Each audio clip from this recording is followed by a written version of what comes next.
আসসালামু আলাইকুম সুপ্রিয় দর্শক মণ্ডলী। আগামী 14 এপ্রিল ইংরেজি 2026 সালের 14 এপ্রিল পহেলা বৈশাখ এবং 13 এপ্রিল ইংরেজি 30 চৈত্র সংক্রান্তি। তো চৈত্র সংক্রান্তিতে সাধারণত কর্পোরেট অফিসগুলো, ব্যাংক, বড় বড় অধিকাংশ প্রতিষ্ঠান বন্ধ থাকে না। ক্যালেন্ডারে বন্ধ দেওয়া আছে, হয়তো স্কুল কলেজ বন্ধ থাকতে পারে। পহেলা বৈশাখে আমাদের বাংলাদেশে জাতীয় ছুটি, একদম শক্তভাবে ছুটি। এমনকি এটার জন্য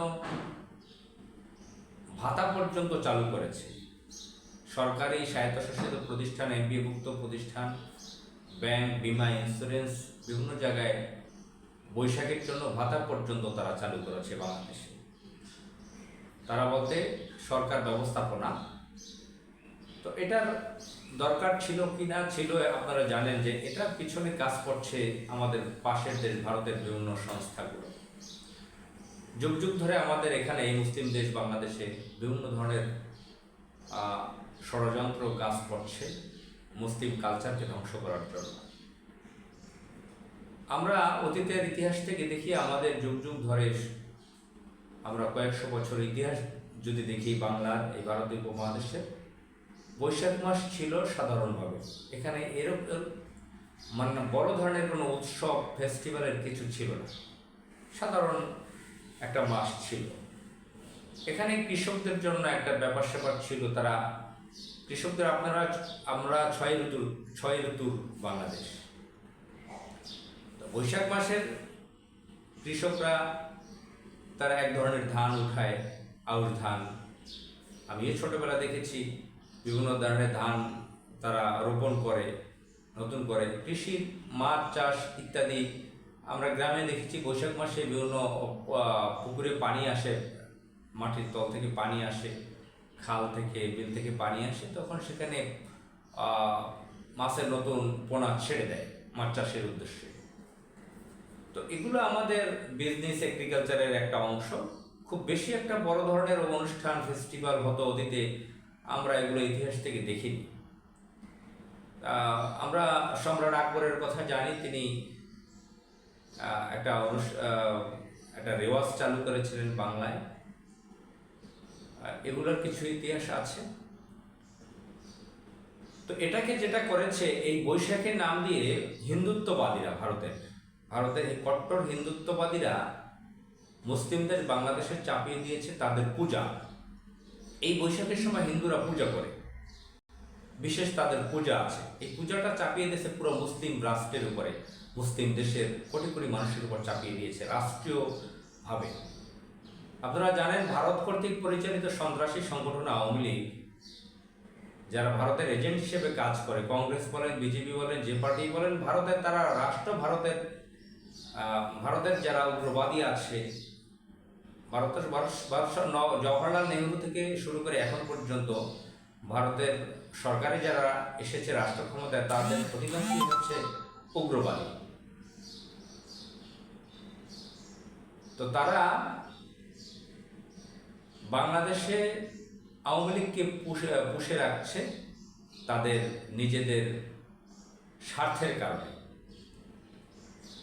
আওয়ামী লীগ দিয়ে তাদের অনেক সুযোগ সুবিধা লুটিয়ে নিচ্ছে বাংলাদেশ থেকে।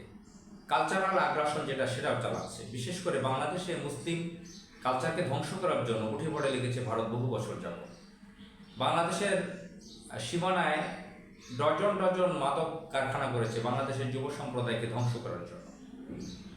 এখন তাদের যে পূজা, যদিও তাদের ধর্মগ্রন্থ এরকম মাটি দিয়ে বানিয়ে মূর্তি তৈরি করে পূজার ঘটনা নেই, ডাক্তার জাকির নায়েকও এটা লেকচারে বলেছেন, তারপরেও ধরে নিলাম তাদের এটা ধর্মীয় অংশ, পূজা করা।